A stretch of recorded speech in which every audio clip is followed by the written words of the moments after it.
जंगल की सुबह हमेशा की तरह चहकती चिड़ियों की आवाज और बहती नदी की गुनगुनाहट से शुरू हुई। लेकिन इस सुबह मौगली बहुत व्यस्त था।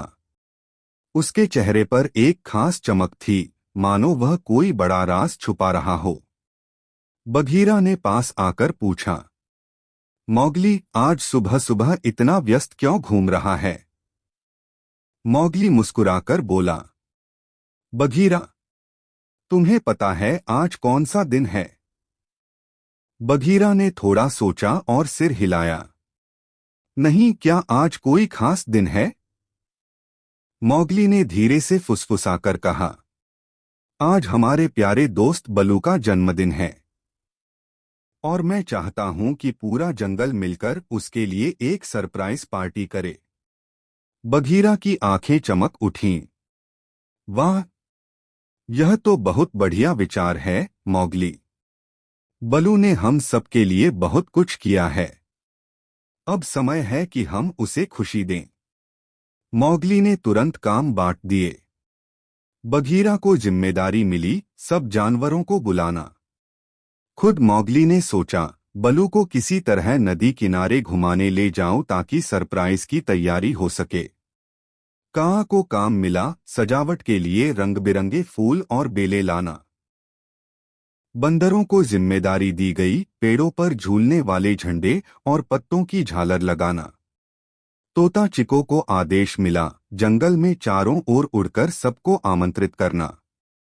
काआ फुफकारते हुए बोला, सुनो, यह उत्सव बलू को इतना पसंद आएगा कि उसकी आंखों में खुशी के आंसू आ जाएंगे।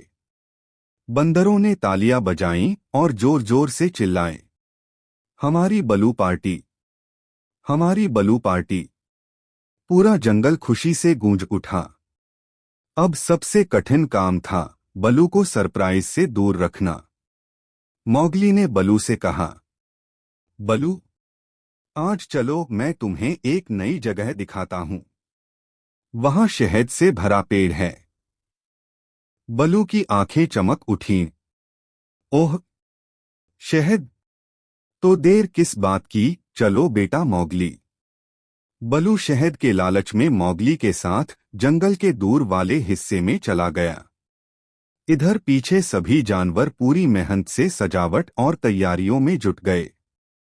काआ बेले लपेटकर झूलन बना रहा था। तोता चिको बार बार चिल्ला रहा था, जल्दी करो, मौगली कभी भी वापस आ सकता है। बंदरों ने पेड़ों की डालियों पर पत्तों के बड़े बड़े झूले बनाए। हिरणों ने मैदान साफ किया। हाथियों ने अपनी सूंड से मिट्टी समतल कर दी। सजावट देखकर ऐसा लग रहा था जैसे जंगल एक रंग बिरंगे उत्सव स्थल में बदल गया हो। बघीरा ने गर्व से कहा, वाह, अब यह जगह सचमुच बलू के लिए सबसे सुंदर तोहफा बनेगी। जब सारी तैयारियां पूरी हो गईं तो मौगली बलू को लेकर धीरे धीरे वापस लौटा। बलू तो पूरे रास्ते शहद की तलाश में था। मौगली बेटा, वो शहद का पेड़ कहाँ है? मेरे पेट में तो भूख से ड्रम बज रहे हैं। बलू ने अपने पेट पर हाथ रखकर मजाक किया।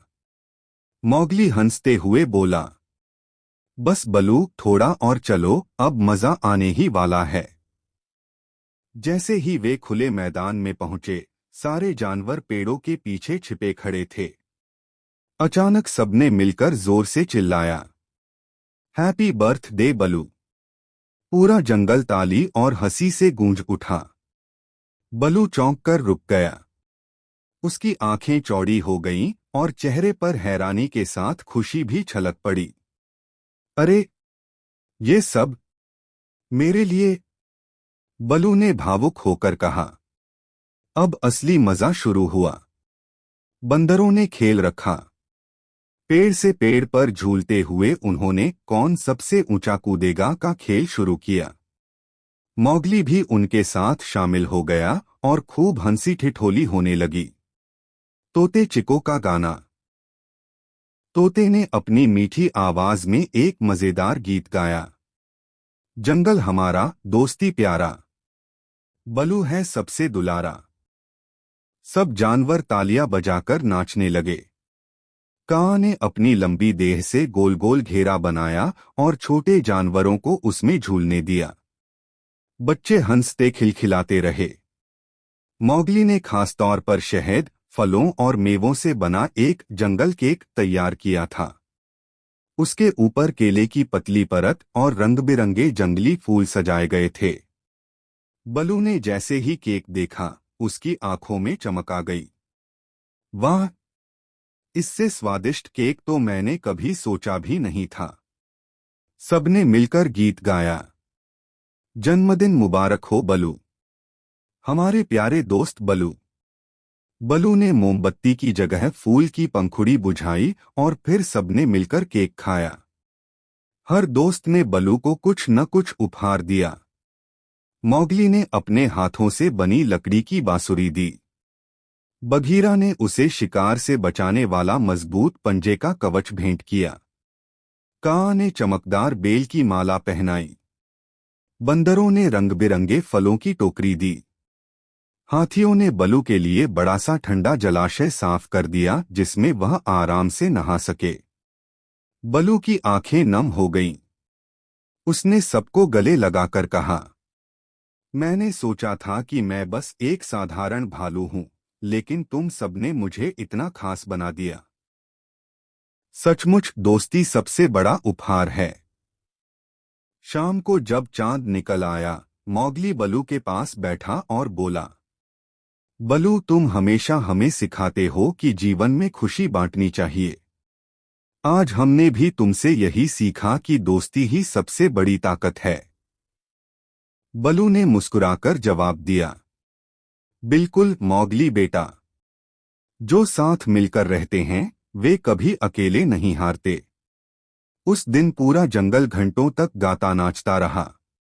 पेड़ों की डालियों से लटकती झालरें हवा में लहराती रहीं और हर जानवर के दिल में यह याद हमेशा के लिए बस गई। दोस्ती और साथ मिलकर खुशी बांटना ही असली उत्सव है।